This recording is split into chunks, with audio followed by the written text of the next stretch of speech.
네, 안녕하세요, 여러분. 7월 31일 수요일 아침입니다. 자량경, 좀 긴 경 독송했더니 6시 32분 되었습니다. 분석 용어 정의에 대한 공부 진행하고 있는데요.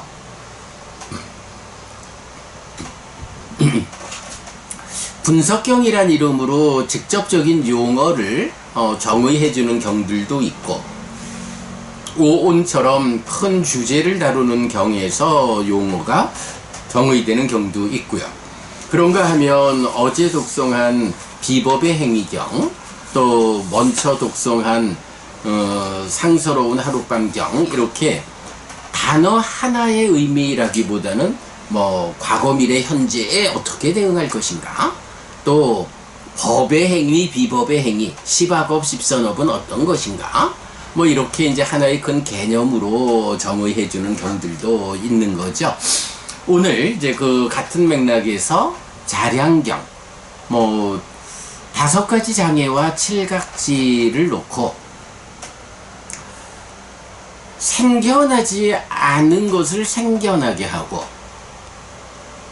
생겨난 것은 늘어나 충만하게 하는, 그러니까 없던 것을 있게 하고 있는 것은 더 많아지게 하는 요런 자량이 되는 것, 요것을 5가지 장애와 칠각지의 관점에서 설명하고요. 그런가 하면 자량 아닌 것, 생겨나지 않은 것은 생겨나지 못하게 하고, 생겨나 있는 것은 줄어들어 없어지게 하는 요런 자량 아닌 것을 또 장애와 각지에 대해서 설명하고 있죠. 사실은 요 5가지 장애와 칠각지라는 게 46번 상류따를 보면 장애와 각지가 대응하는 것이 엄청 많은 경을 가지고 나타나기 때문에, 장애와 각지가 이게 서로 간에 대응된다 라는 것을 경을 보는 사람 입장에서는 어렵지 않게 발견할 수가 있어요. 그런데 이제 그 경으로 공부하기보다는 이제 좀 다른 방법으로 공부하는 분들 입장에서는 크게 장애하고 각지가 왜 이렇게 대비가 되지? 라고 공감하기 어려운 이제 그런 면도 좀 있죠. 그런데 어쨌든 이제 경으로 공부를 하다 보면 5가지 장애라는 것이 칠각지하고 그대로 대응하는 것, 바로 대표적인 것이 오늘 독송한 자량경이죠. 이 자량경에서 보면 5가지 장애의 자량인 것과 칠각지의 자량 아닌 것, 장애하고 각지가 서로 정반대의 성격을 가지다 보니까 장애를 위한 자량이 되는 것은 각지를 위해서는 자량이 되지 않는다. 요런 관계.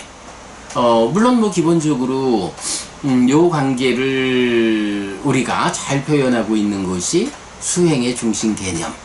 네, 수행의 중심 개념, 바로 이제 책에서도 이렇게 그려놓고 있습니다만은, 수행의 중심 개념, 마음이 장애와 각지가 서로 힘겨루기를 한다. 장애라는 것은 덮개요, 장애요, 오염원이고 지혜를 무력화하는 거다. 각지는 덮개, 장애, 오염원 아니고 명과 해탈로 이끄는 거다.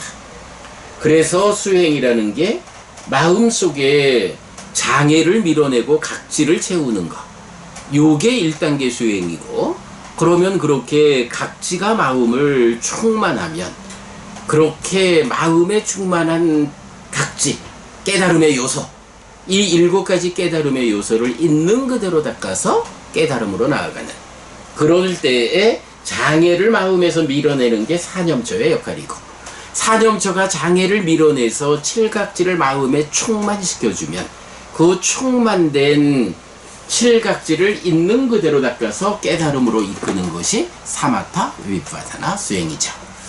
네, 요게 수행의 중심 개념, 우리가 그려내는 수행과 관련해서 가장 중요한 그림이다, 이렇게 하겠죠.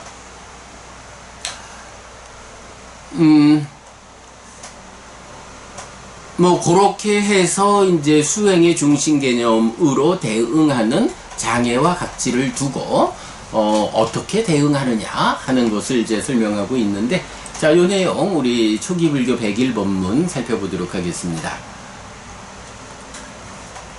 초기 불교 백일법문 자량경 장애와 각지의 대응관계, 작년 6월 24일하고 26일 두 번을 했군요. 자량경은 5가지 장애와 7가지 깨달음의 요소를 생겨나지 않은 것은 생겨나게 하고, 생겨난 것은 점점 더 커져서 가득 차게 하는 자량과 그런 자량 아닌 것을 설명합니다. 이 경에서는 3개의 주제를 살펴보았는데, 수행의 중심 개념과 장애와 각지의 대응관계, 그리고 5가지 장애에 대한 포괄적, 개별적 두 측면의 비유입니다. 자, 그래서 수행의 중심 개념, 주제의 확장 46번에서 링크해 놓았습니다. 수행의 중심 개념, 기본적으로 보면, 지혜를 무력화시키는 심의 오염원인 5가지 장애를 버리고서 이 구문으로부터 출발해서 수행의 중심 개념을 설명하고 있죠. 좀 길게 그래도 자세히 잘 설명하고 있으니까 여러분 나중에 살펴보시고요. 자, 그 다음에 이제 두 번째 주제로는 장애와 각지의 대응 관계인데, 표를 하나 그려서 올려놨거든요. 5가지 장애와 7각지의 자량과 자량 아닌 거 해서 5가지 장애 쪽에서 소유의 관심 진해 해태 혼침 들뜸 후의 의심에 대해서 자량과 자량 아닌 것을 각각으로 보면, 자량은 소유의 관심에서의 자량은 깨끗함의 상의 비열의 자그를 많이 행한다. 자량 아닌 것은 부정상의 열의 자그를 많이 행한다. 이렇게 상반되는, 자량은 생겨나게 하는 거고 자량 아닌 것은 생겨나지 못하게 하는 거니까, 정상 깨끗함의 상에 비열의 자그를 많이 행한다. 정상이라는 건 뭔가요? 수바 니미따, 니미따니까 외입처의 왜곡 상태잖아요. 그 외입처의 왜곡 상태에 비열의 자그를 많이 행한다. 요거는 내입처가 욕탐에 오염되어 가지고 자의를 하는데 사실에 어긋나게 자의하는 거죠. 내입처의 자의라는 작용도 사실에 어긋나게 진행되고, 외입처의 상태도 왜곡되어서 니미따의 상태로 되어 있는, 이렇게 이중적인 왜곡 관계로 진행되는 거. 이럴 때 소유의 관심을 생겨나게 하고, 반대로 부정상은 왜곡이 되어 있기는 하지만 정상과 반대된, 아직 깨달음이 완성되지 않아서 니미따이기는 하지만 그래도 전도되지 않은 부정의 니미따, 거기에 열의 자기를 많이 행한다. 열의 자기는 뭔가요? 내입처가 사실에 들어맞게 자의하는 거죠. 네, 요렇게 이제 자량과 자량 아닌 거 정의되고 있고, 진애에 대해서도 자량은 저항의 상의 비열의 자기를 많이 행하는 거, 자량 아닌 것은 자심해탈의 열의 자기를 많이 행하는 거. 해태혼침은 자량은 싫어함, 지루함 등의 비열의 자기를 많이 행하는 거, 자량 아닌 것은 시도, 인내, 노력의 요소의 열의 자기를 많이 행하는 거. 들뜸 후에는 자량은 심의 가라앉음에 비열의 자기를 많이 행한다. 자량 아닌 것은 심의 가라앉음에 열의 자기를 많이 행한다. 의심은 자량은 의심의 토대인 법들의 비열의 자기를 많이 행한다. 자량 아닌 것은 유익, 무익한 법들 등의 열의 자기를 많이 행한다. 이런 식으로 되어 있죠. 그러면 이제 마찬가지 각지, 7가지 각지에 대해서도 자량과 자량 아닌 것이 이렇게 정의가 되어 있는데, 이제 이 대응 관계라고 표현한 건 뭔가요? 이렇게 자량과 자량 아닌 것을 장애와 각지 간에 그려놓고 그 연결 관계를 그려본 거죠.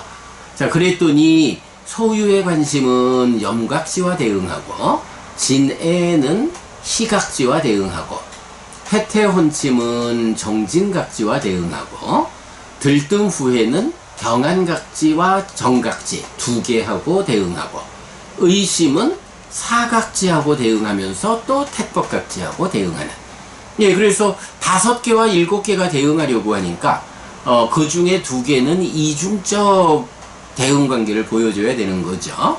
그래서 들뜸 후에는 경한각지, 정각지하고 이중으로 대응하고, 의심이 택법각지와 사각지와 이중으로 대응하는 이런 관계를 그려볼 수가 있겠어요.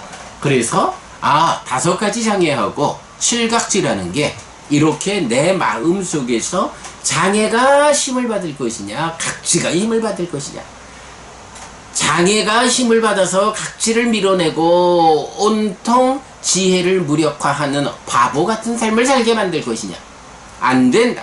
사념처라는 방법을 동원해서 각지를 밀어내고 깨달음의 요소를 마음 안에 충만시킴으로써 명과한타 깨달음으로 삶의 향상으로 이끄는 삶을 살 것이냐, 요걸 결정하는 게 장애와 각지의 대응관계다 라는 거 잘 봐야 하고요. 그 다음에 3번째로는 5가지 장애에 대한 비유를 보았는데요. 5가지 장애를 경에 보면 대표적으로 이제 사문과경에서 장애 부분을 보면 이 5가지 장애를 포괄해 가지고 비유를 해줘요. 그런가 하면 상가라화경에서는 5가지 장애를 개별적으로 소유의 관심은 이런 것이다 라고 비유로, 진해는 이런 것이다 라고 제각각 비유를 보여주는데, 예, 요 비유 2가지 좀 다 살펴보도록 하겠습니다. 먼저 포괄적 비유 보겠습니다.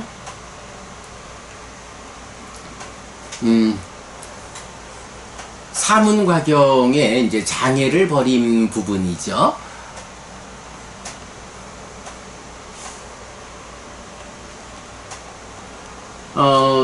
여기서는 이제 포괄적 비유기 때문에 이제 수행을 하려고 자리에 앉았어요. 그래서 다리를 교체하고 몸을 곧게 하여 가다듬은 뒤 콧구멍 주위를 지향하고 삿띠를 준비한 채 앉아있다. 요거 번역을 안 바꿨네. 요거 콧구멍 주위에 삿띠를 준비한다 이렇게 바꿨는데 요건 나중에 바꿔놓고요. 그는 세상에 대한 간탐을 버린 뒤에 간탐에서 벗어난 심으로 머물고 간탐으로부터 심을 청정케 합니다. 진해의 결점을 버린 뒤에 분노하지 않는 심으로 모든 생명의 이익을 위하여 연민하고 하며 머물고 진해의 결점으로부터 심을 청정케 합니다. 해태혼침을 버린 뒤에 해태혼침 없이 광명상을 가지고 삿띠와 삼빠자나를 갖춘 자로 머물고 해태혼침으로부터 심을 청정케 합니다.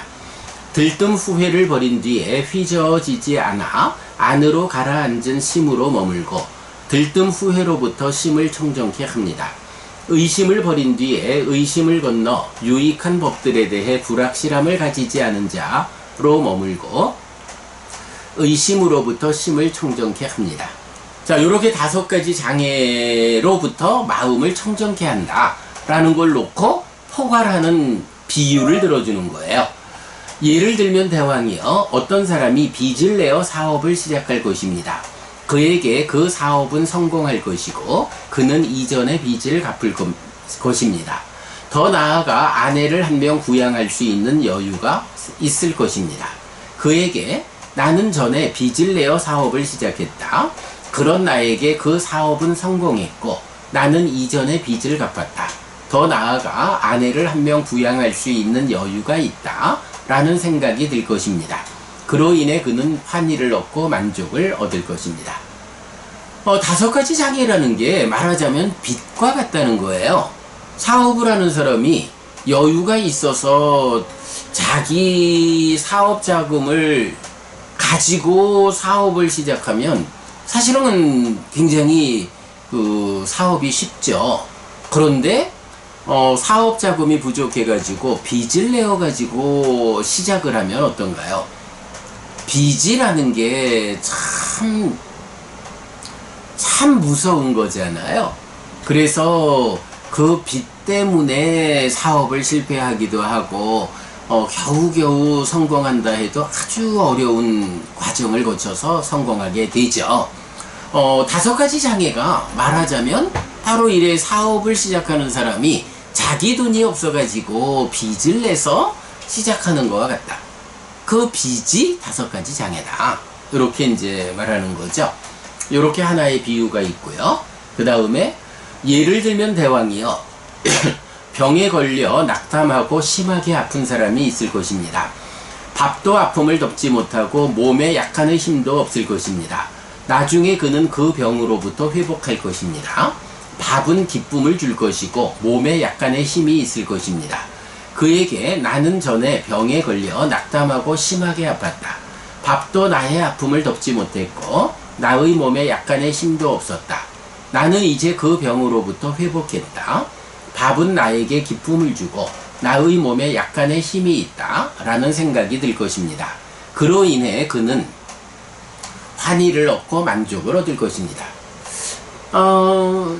앞의 비유에서도 보면 빚을 갚고 더 나아가 아내를 한 명 부양할 수 있는 여유가 있다. 사업을 하면서 열심히 해서 빚을 갚았다. 그런데 그렇게 빚을 갚은 상태가 어느 정도 내가 돈을 벌었느냐? 아이고 이제 장가가 가지고 아내를 한 사람 부양할 수 있게 되었어. 어찌 보면 굉장히 낮은 단계의 성취를 말하고 있어요. 근데 지금 2번째도 병에 걸렸다가 회복을 하기는 했는데 몸에 약간의 힘이 있다. 이제 겨우 밥을 먹을 수 있게 되었다. 요런 정도를 말하거든요. 아니 우리가 보통 이제 병에 걸렸다가 나았다라고 하면 아이고 밥 먹는 거야 말할 것도 없고 이제 힘을 원기를 회복해가지고 활력적인 삶을 산다 이럴 텐데 그렇게 말하지 않는 거예요. 그 이유가 뭘까요? 5가지 장애가 제거됐다라는 게 그걸로 수행의 완성이 아니거든요. 장애가 제거되면 이제 본격적으로 깨달음으로 나아가기 위한 칠각지가 마음에 채워진 거예요. 칠각지가 마음에 충만되었다. 이제부터 칠각지를 있는 그대로 닦아가지고 깨달음으로 가자 라고 하는 그만큼의 1차적 토대를 만든 거거든요. 그런 의미를 지금 경에서는 빚을 갚기는 했는데 빚을 갚고 나서 큰 부자가 되었다 이렇게 말하지 않고 아내를 한 명 부양할 수 있는 정도의 여유, 기본은 되었어. 5가지 장애를 밀어내고 이제 칠각지를 닦아서 깨달음으로 가기 위한 기본이 준비되었어. 이런 거고요. 병에 걸렸다가 나았는데도 이제 약간의 힘이 있는 정도요. 이제 칠각지를 마음에 채웠어. 이제부터 칠각지를 있는 그대로 닦아가지고 활력적인 삶을 살 거야. 이런 식이죠. 3번째 비유 보면 옥에 갇힌 사람, 대왕이요 옥에 갇힌 사람이 있을 것입니다. 나중에 그는 그 옥에서 풀려날 것입니다. 안전과 두렵지 않음에 의해 어떤 재물들의 손실도 없을 것입니다. 그에게 나는 전에 옥에 갇혔었다. 이제 옥에서 풀려난 나는 안전과 두렵지 않음에 의해 나에게 어떤 재물들의 손실도 없다 라는 생각이 들 것입니다.